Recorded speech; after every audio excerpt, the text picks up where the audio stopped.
پچھتاوا۔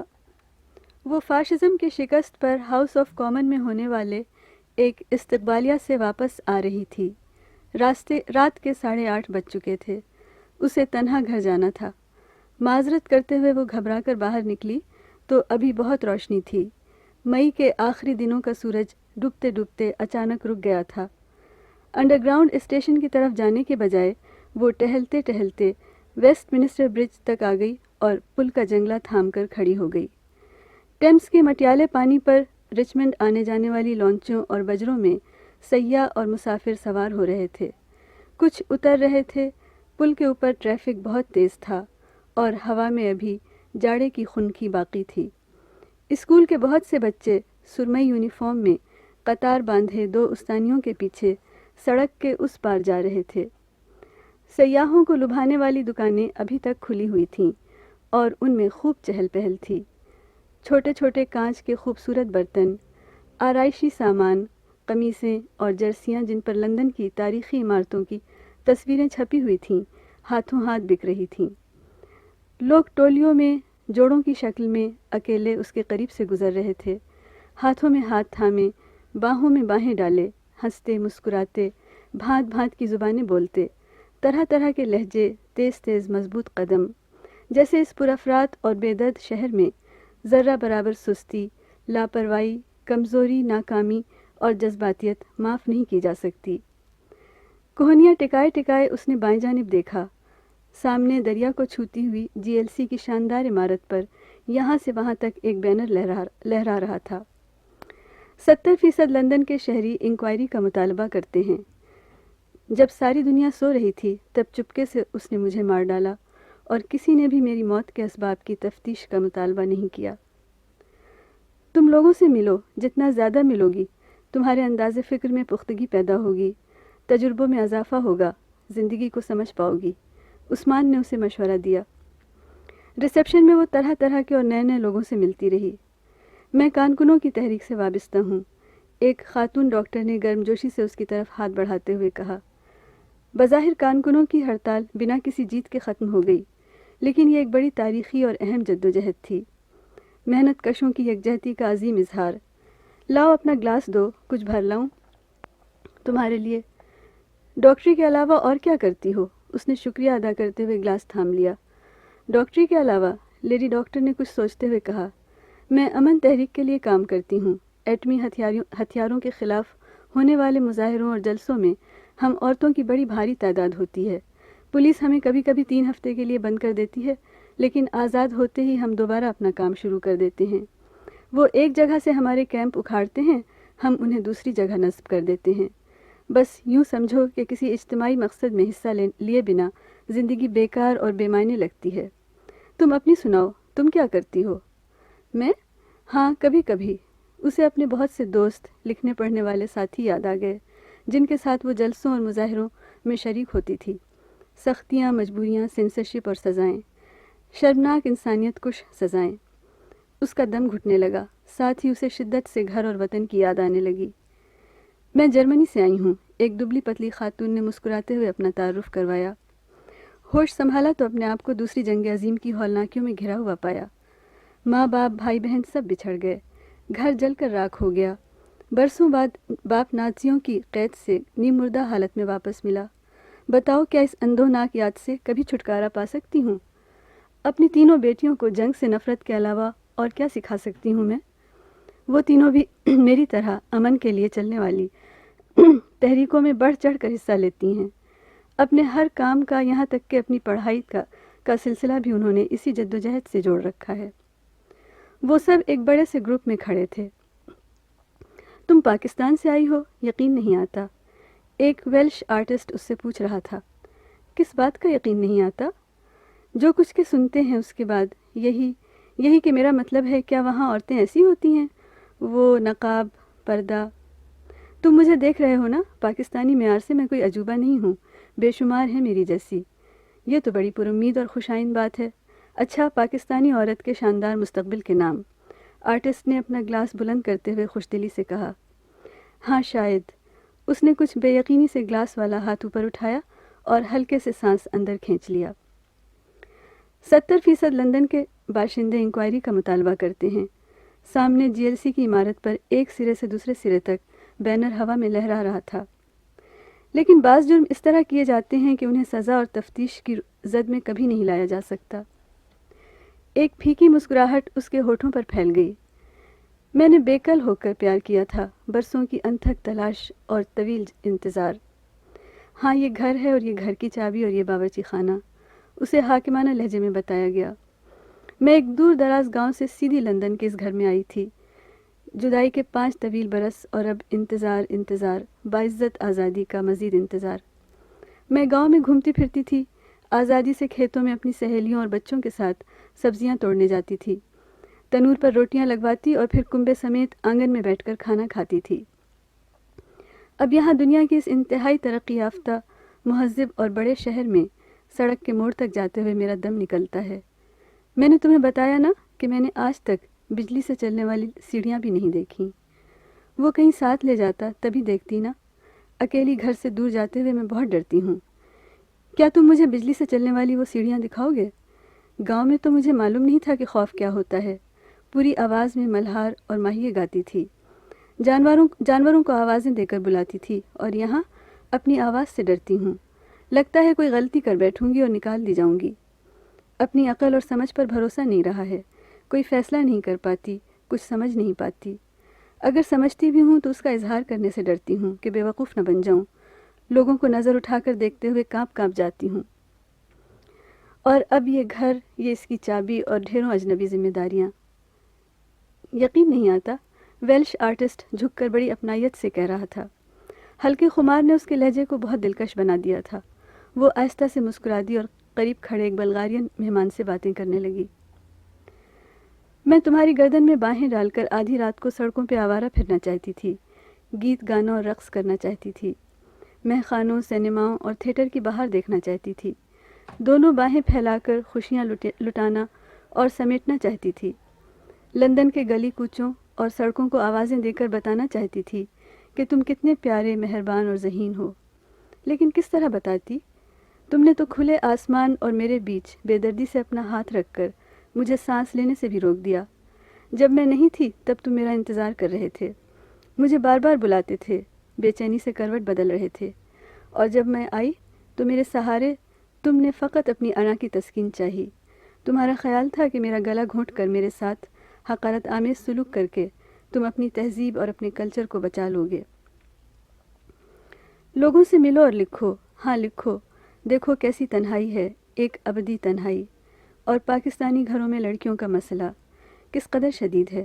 عثمان نے بیئر کے ٹھنڈے گلاس کو ہاتھ میں گھماتے ہوئے کچھ بے چین ہو کر کہا۔ ہاں لکھو، تاریخ وطن کے اس تنہا اور ملے جلے کلچر پر، اور سینما جاؤ، تھیٹر اور پینٹنگز دیکھو۔ سنو، یہ سب دیکھنا ہرگز مت بھولنا۔ تم نے آرٹ کی کوئی نمائش دیکھی؟ وہ خاموشی سے سنتی رہی۔ سمجھنے کی کوشش کرو، عثمان بولے جا رہا تھا۔ تم بہت بوکھلائے ہوئے ہو۔ اس نے سمجھنے کے لیے گردن اوپر اٹھائی اور عثمان کی پیشانی پر پسینے کی بوندیں دیکھنے لگی۔ اب وہ انجانے میں چلتے چلتے امبینکمنٹ کے پل کے نیچے آ گئی تھی۔ یہاں نیم اندھیرے میں لندن بھر کے شرابیوں نے ڈیرا جمایا ہوا تھا۔ سردی، ہوا اور بارش سے بچنے کے لیے انہوں نے پل کے نیچے بستر بچھا رکھے تھے۔ چاروں طرف ان کا الٹا سیدھا سامان بے تکے پن سے پڑا تھا۔ کھوئے سے، خاموش اور اداس، ان شرابیوں کے قریب پہنچ کر وہ رک گئی۔ چند اسے غور سے دیکھنے لگے۔ یہاں رات میں 7-8 بجے کے بعد عورت کے لیے تنہا نکلنا محفوظ نہیں۔ جب وہ نئی آئی تھی تو کسی نے کہا تھا۔ یہاں پر بھی خوف کی ایک کپکپی اس کے پورے جسم میں دوڑ گئی۔ وہ تیزی سے گھومی اور تقریباً بھاگتے ہوئے ٹیوب اسٹیشن کے اندر داخل ہو گئی۔ ایک ریل گاڑی اوپر سے شور کرتی ہوئی گزری۔ اس کی گڑگڑاہٹ نے لوگوں سے کھچا کھچ بھرے پلیٹ فارم کے ساکت سناٹے کو لمحے بھر کے لیے ہلا دیا۔ اس نے ٹرین کے ڈبے میں نظر دوڑائی۔ سامنے ایک بے حد حسین اور جوان افریقی لڑکی بیٹھی تھی۔ اس نے سیاہ اور سرخ رنگ کا ملا جلا لباس اور جوتے پہن رکھے تھے، اور ہاتھ میں تھاما ہوا ہلکا پھلکا پرس بے چینی سے ہلا رہی تھی۔ وہ بار بار کلائی پر بندھی گھڑی کو دیکھتی تھی، غالباً کسی ڈیٹ پر یا پارٹی میں جا رہی تھی۔ ایسے موقعوں پر لمحے بھر کی بھی دیر پہاڑ معلوم ہوتی ہے۔ نہ جانے دوسری جانب لڑکی کا کتنی شدت سے انتظار ہو رہا ہوگا۔ کیا میں زندگی کے اس رخ کو کبھی جان پاؤں گی؟ آدھی رات کے سناٹے، اور دن کی چمکیلی دھوپ میں گھوم سکوں گی، اور گھومتے گھومتے اچانک تمہارے کندھے پر سر رکھ دوں گی، جھک کر تم مجھے آہستہ سے چوم لو گے۔ اس نے دماغ میں سرسراتے اکیلے پن پر ہاتھ رکھ دیا۔ وہ مجھے چاہتا ہے، وہ مجھے نہیں چاہتا، وہ مجھے چاہتا ہے، وہ مجھے نہیں چاہتا۔ کیا لندن میں بھی لڑکیاں محبوب کے دل کا حال جاننے کی کوشش کرتی ہیں؟ اس نے دونوں ہاتھوں کی کلمے والی انگلیوں کو آنکھیں بند کر کے ایک دوسرے سے ملانے کی کوشش کرتے ہوئے پوچھا۔ یا کھلے گلاب کی پتیاں ہاتھ سے توڑ توڑ کر گراتی جاتی ہیں، وہ مجھے چاہتا ہے، وہ مجھے نہیں چاہتا، اور آخری پتی وہ مجھے چاہتا ہے پر ہاتھ میں رک جائے تو سمجھو کہ وہ پیار سے مسکرا دی۔ نہیں بھائی، یہاں زندگی بہت مصروف ہے، مسلسل بھاگ دوڑ، پیسہ اور مزید پیسہ، ملازمت، گھر اور نہ جانے کیا کیا، معلوم نہیں دن رات کہاں اڑ جاتے ہیں۔ یہ سب جاننے کی فرصت کس کے پاس ہے؟ عثمان نے کچھ کھسیا کر کہا۔ کبھی فرصت نہیں ملتی؟ اپنے لیے بھی نہیں؟ موسم نحوست بھری بددعا کی مانند سرمئی اور بے جان تھا۔ نہیں بھائی، کبھی نہیں، عثمان نے نظریں چراتے ہوئے کہا۔ کبھی کبھی وہ خوبصورت دن، ان کی یادیں، اس باپ کو نہ دہراؤ، سب کچھ بھول جاؤ۔ وہ سب یاد کرنا حماقت ہے، نادانی، فضول اور بے نتیجہ جذباتیت۔ عثمان جھنجھلاہٹ میں کرسی پر گھوم گیا۔ کتنے مسائل ہیں میرے، ابھی ابھی نیا گھر خریدا ہے، اس کے لیے اتنا سارا کام کرنا ہے، پرانا والا کرائے پر اٹھا دوں گا، اس کی آمدنی سے نئے مکان کی قسطیں۔ اب وہ صرف اپنے اعصاب کے ٹوٹنے کی آواز سن رہی تھی۔ جس جذبے کے سہارے وہ آگ میں سے گزر سکتی تھی، اب پتھر کی طرح اس کے گلے میں لٹکا جھول رہا تھا۔ اتنے برسوں سے جو رشتہ گیت بن کر اس کی زندگی میں گونج رہا تھا، ایک ہی جھٹکے میں ٹوٹ کر بکھر گیا۔ اس نے غور سے عثمان کو دیکھا، وہ پھیکے، بے جان اور بے حس سناٹے کی طرح کرسی پر ڈھیر تھا۔ کاش تم مجھے کسی بہتر وجہ کی خاطر چھوڑتے، چلو کسی عورت کے لیے ہی ٹھکرا دیتے، لیکن یہ تم نے کیا کیا؟ کیسی ادنا کھوکھلی مصلحتوں اور گھٹیا ضرورتوں کے لیے تم نے مجھے جھٹک دیا۔ ہاں، اپنے تمام علم، شائستگی اور ذہانت کے باوجود تم اس دکھ کو کبھی نہ سمجھ پاؤ گے۔ اس کا پورا جسم چیخ پڑا۔ پھروں میں دوارے دوارے، نہ پیا ملے نہ ان کا دیس، پھروں میں دوارے دوارے۔ روٹھنے والے کو منانا کس قدر آسان ہے، لیکن جو بھول ہی جائے تب اس کی یاد سے چھٹکارا پانے کے لیے اپنے آپ کو کھو دینا پڑتا ہے، مارنا پڑتا ہے اندر سے سب کچھ، سنگیت، آرٹ، تھیٹر، ادب، فلم، شاعری، اظہار کے وہ تمام حسین اور نازک ذریعے جو اس کی یاد دلاتے ہیں، ان سے رشتہ توڑ لینے کی تباہ کن کوشش کرنی پڑتی ہے، جیسے دوبارہ جنم لینے کا وہ جان لیوا لمحہ۔ کسی ایک یاد سے پیچھا چھڑانے کے لیے کتنے لوگوں سے ملنا پڑتا ہے، کتنے حصوں میں اپنے آپ کو بانٹنا پڑتا ہے، اپنے آپ سے کتنا جھوٹ بولنا پڑتا ہے۔ پھروں میں دوارے دوارے، نہ وہ ملے نہ ان کا دیس۔ مجھے بہت تیز چلنا چاہیے، بلا وجہ، بنا کسی سمت کے، ہاں لیکن بہت تیز، اتنا کہ دل اور دماغ سوچنا، محسوس کرنا چھوڑ دیں۔ مجھے تو اب پوری قوت اور رفتار سے دوڑنا چاہیے۔ دوبارہ جنم لینے کی یہ کوشش روح کو کس طرح ٹکڑے ٹکڑے کر رہی ہے۔ ہان اینڈرسن کی بیچاری جل پری نے اپنے پیار کی خاطر دم کو پیروں سے بدل لیا تھا، اور پھر صدا آگ اور کانٹوں پر چلتی رہی تھی۔ پھروں میں دوارے دوارے، پیا ملے نہ ان کا دیس۔ تم پریشان نہ ہو، میں تمہاری مجبوریوں کو سمجھ گئی ہوں، میں اپنے زخموں کے ساتھ جینا جانتی ہوں، ان کی نمائش نہیں کروں گی، سب کچھ چھپا لوں گی، تیز تیز قدموں کے پیچھے، اس بھاگتی دوڑتی زندگی کے پیچھے، سب کچھ سہ جاؤں گی، بس تم ان پیار بھرے حسین لمحوں پر پچھتانا چھوڑ دو۔ اس نے خاموشی سے آنسو پوچھ ڈالے۔ اگلے اسٹیشن پر اسے گاڑی بدلنا تھی، سبھی مسافر اتر گئے۔ بہت دور کونے میں ایک لڑکا گٹار تھامے غمگین دھن پر گا رہا تھا، مجھے پیار کے معنی سمجھا کر تم کہاں گئے، کہاں گئے، کہاں گئے۔ لوگ آتے جاتے گانے والے کے سامنے بچھی چادر پر سکہ اچھال دیتے۔ اس نے اپنا پرس ٹٹولا، مگر آج وہ بھی دل کی طرح خالی ہو گیا تھا۔ وہ پلیٹ فارم کی دیوار سے ٹیک لگا کر کھڑی ہو گئی۔ ایک نوجوان انگریز جس کے قریب سے وسکی کی تیز مہک آ رہی تھی، جھومتی آواز میں اپنی پرچھائی سے باتیں کر رہا تھا۔ میں تمہیں کس قدر کم دیکھتا ہوں، آؤ ہاتھ ملاؤ، میرے پیچھے کیوں کھڑے ہو، سامنے آؤ، کہاں رہے اتنے دن؟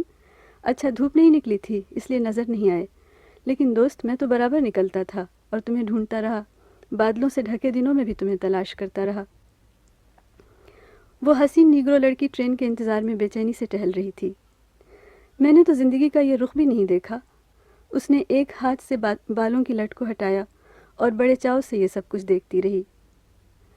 سنو، پیار کے چھوٹے سے لمحے پر بھی پچھتاوے کا سایہ نہ پڑنے دینا، اس لمحے کو ہمیشہ دل کے کسی گوشے میں غرور اور فخر سے اس لمحے کی ہمیشہ دل کے کسی گوشے میں غرور اور فخر سے حفاظت کرنا، اور ہو سکے تو اس انمول یاد کے لیے کبھی کبھار ایک دیا روشن کر لینا۔ اس کا جی چاہا کہ یہ سب کچھ اس نیگرو لڑکی سے کہہ دے۔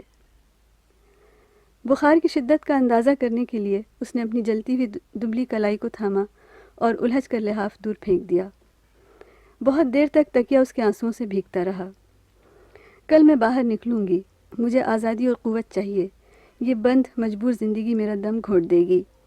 صدیوں پرانے اس تلاطم سے مجھے نجات حاصل کرنی چاہیے۔ آخر میں اس قدر کمزور اور بے بس کیوں ہوں کہ مجھے اپنے ہاتھوں، پیروں، دل اور دماغ پر بھی کوئی اختیار نہیں رہا۔ اب میں ہر موسم میں باہر نکلوں گی، اس نوجوان انگریز کی طرح، شاید مجھے میری پرچھائی مل جائے۔ کیا تم پاکستانی ہو؟ استقبالیہ میں کوئی اس سے پوچھ رہا تھا۔ ہاں، ہماری بیٹی جوان ہو رہی ہے، وہ دیر تک اسے سمجھاتا رہا۔ اسے بار بار یاد دلاؤ کہ وہ اس ماحول کے لیے پیدا نہیں ہوئی ہے، اسے چاہیے کہ گھر سے باہر نکلنے سے پہلے آنکھیں اور کان بند کر لے، اسی میں اس کی اور ہمارے خاندان کی بہتری ہے۔ ہم اگلے برس وطن جا کر کسی شریف لڑکے سے اس کا نکاح کر دیں گے، تب تک ہم سب کو بہت محتاط رہنا چاہیے۔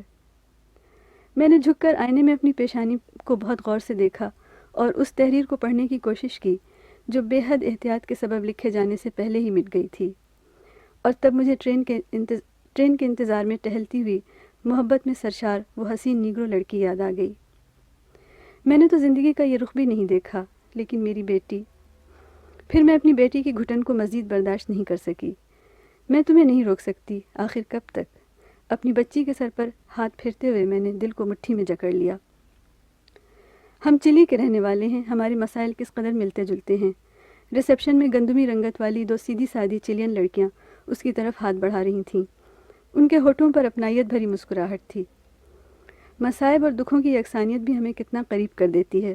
اس نے آگے بڑھ کر بے ساختگی سے ان لڑکیوں کے گالوں کو بوسہ دیا۔ تم پاکستانی عورتیں، پاکستانی لوگ اپنے مسائل بیان کیوں نہیں کرتے؟ ان مظالم کو دنیا بھر میں کیوں نہیں مشہور کرتے جن سے دو چار ہو؟ ہمیں بہت تعجب ہوتا ہے۔ کیا تمہارا مسئلہ صرف مذہبی ہے؟ لڑکیاں پوچھ رہی تھیں۔ یہ نہ سمجھو کہ میں تمہیں اپنے سے الگ کر کے خوشی یا اطمینان محسوس کر رہا ہوں، میرے لیے بھی یہ شدید اذیت ہے، عثمان اسے سمجھا رہا تھا۔ تو آؤ پھر اس اذیت میں ہم ایک دوسرے کے بہت اچھے دوست بن جائیں، جھیل جائیں گے اس درد کو مل جل کر۔ اس نے دوستی کا ہاتھ آگے بڑھایا، مگر وہ بیٹھے بیٹھے تار کی مانند تن گیا۔ وہ انفرادیت، انفرادی عمل اور فرد کی آزادی کا بے حد قائل ہو چکا تھا۔ ٹرین آنے والی تھی، تیزی سے سائن بدل رہے تھے۔ سامنے کی دیوار پر بنے بڑے سے پوسٹر میں ایک عورت کی خوبصورت پیٹھ کے پیچھے بیش قیمت گھسیٹتے ہوئے منک میں سے قطرہ قطرہ خون ٹپک رہا تھا۔ نیچے لکھا تھا، یاد رکھو اس منک میں 12 بے زبان گلہریوں کا خون شامل ہے۔ کیا اس موقع پر ہم اپنے آپ کو بھول سکتے ہیں؟ تیسری دنیا کا کوئی نمائندہ۔ سامنے کی دیوار پر بنے بڑے سے پوسٹر میں ایک عورت کی خوبصورت پیٹھ کے پیچھے بیش قیمت گھسیٹتے ہوئے منک میں سے قطرہ قطرہ خون ٹپک رہا تھا۔ نیچے لکھا تھا، یاد رکھو اس منک میں 12 بے زبان گلہریوں کا خون شامل ہے۔ کیا اس موقع پر ہم اپنے آپ کو بھول سکتے ہیں؟ تیسری دنیا کا کوئی نمائندہ اس سے پوچھ رہا تھا۔ تم ٹھیک کہتے ہو، اپنے آپ کو بھولنا ممکن نہیں، قطعی ممکن نہیں۔ وہ اب خود سے ہار چکی تھی۔ اس نے جھک کر بے حد دبیس قالین کو دیکھا، اس میں پاؤں دھستے محسوس ہو رہے تھے۔ قالین کے باریک اور بے حد نفیس ڈیزائن پر جوتوں کا جنگل سا اگا ہوا تھا۔ مت بھولو کہ میرے ملک کے لاتعداد معصوم بچوں کا بچپن خون ہوا ہے، ان کی بے زبان کمزور انگلیوں کی ایٹھن اور سانس میں اٹھتی دھوئیں بھری کھانسی اس قالین کے پر رونق بولتے ڈیزائن میں شامل ہے۔ لیکن کوئی کچھ نہیں جانتا، کوئی کچھ نہیں کہتا۔ تیسری دنیا کے یہ دکھ کسی پوسٹر کے نیچے نہیں لکھے جاتے، اس لیے کہ کچھ لوگ بچوں کا بچپن خریدنے اور فروخت کرنے کی بھاری قیمت چکاتے اور وصول کرتے ہیں، اور خاموشی کی تجارت میں کبھی گھاٹا نہیں ہوتا۔ چلین لڑکیوں کے سوال اسے بری طرح چبھ رہے تھے۔ تم بہت دور سے آئی ہو، کوئی اس سے کہہ رہا تھا۔ اے خوں شدہ دل تو کسی کام نہ آیا، کسی کام نہ آیا۔ وہ ابھی تک جھکی ہوئی قالین کو دیکھ رہی تھی۔ کتنا معصوم خون گندھا ہوا ہے ان پیروں کے نیچے۔ اب وہ سارے پیر اس کے دل کو کچل رہے تھے۔ اس 40ویں سالگرہ کے نام، برطانوی پارلیمنٹ کے ایک رکن نے بیچ میں کھڑے ہو کر اپنا گلاس اچھالتے ہوئے کہا۔ فاشزم کی شکست کی 40ویں سالگرہ، پھیکی مسکراہٹ اس کے ہونٹوں پر پھیل گئی۔ فاشزم کے ہاتھ تو بہت دور دور تک پہنچے ہوئے ہیں، نہ جانے کہاں کہاں اور کن حوالوں سے۔ تو تم بہت دور سے آئی ہو؟ ہاں، میں بہت دور سے آئی ہوں، اور اب مجھے لوٹ جانا چاہیے۔ تلاش ختم ہوئی۔ آخر کب تک؟ اب واپسی کا وقت آ ہی گیا ہے۔ وہ معصوم انگلیاں ابھی تک اس کے وجود کو جھنجھنا رہی تھیں۔ میں واپس جانے کے لیے مڑی تو تم نہ جانے کیا سمجھے، اپنی مشہور متوازن اور بورژوا انفرادی طبیعت کو بھلا بیٹھے۔ تم پر وحشت اور گھبراہٹ کا دورہ سا پڑا۔ اپنے تحفظ اور بقا کی خاطر خوف اور بوکھلاہٹ میں تم نے مجھے قتل کر دیا۔ اتنی مہلت بھی نہ دی کہ میں اپنے بچاؤ کے لیے کچھ کرتی، اپنی صفائی میں کچھ کہتی، یا موت کے طریقہ کار کا انتخاب ہی کر لیتی۔ 70% لندن کے باشندے تفتیش کا مطالبہ کرتے ہیں۔ بینر ہوا میں اڑ رہا تھا۔ پہلے تو انہوں نے زندگی کی طرح میری موت کو بھی کوئی اہمیت نہیں دی، پھر نہ جانے کیوں ایک دم سے انہیں اس میں بہت دلچسپی پیدا ہو گئی۔ اس موت کو قتل ثابت کرنے کے لیے وہ ایڑی چوٹی کا زور لگانے لگے۔ انہوں نے بڑے بڑے ماہرین کو بلوایا، انہیں ہوائی جہاز کے فرسٹ کلاس مفت ٹکٹ، 5 اسٹار ہوٹلوں میں قیام اور ہر ممکن آسائش اور عیاشیاں فراہم کیں۔ مقدمے کے دوران انہوں نے دور دور تک بے حد نفع بخش تعلقات پیدا کیے، بے تحاشا دولت جمع کی، اہمیت اور شہرت حاصل کی، شاندار اور پرتکلف عشائیے دیے، ڈھیروں جائیداد اور تجارت کے مالک بن بیٹھے۔ مقدمے کے خاتمے پر ان کی دعوتوں، لباس اور رہنے کا ڈھنگ سب کچھ بدل چکا تھا، لیکن اس تمام ہنگامے، اخراجات اور کھوکھلی مصروفیات کے باوجود وہ کچھ ثابت نہ کر سکے، کیونکہ جب وہ چاہتے ہیں تو بعض جرم کبھی سزا کی زد میں نہیں آ سکتے، اور جب انہوں نے عذرائے مہربانی تمہیں تفتیش میں شامل کیا تو تم خالی ہاتھ اور خالی دل کھڑے رہے۔ تمہارے پاس بجز ابدی ندامت اور پچھتاوے کے صفائی میں کہنے کے لیے کچھ بھی نہیں تھا۔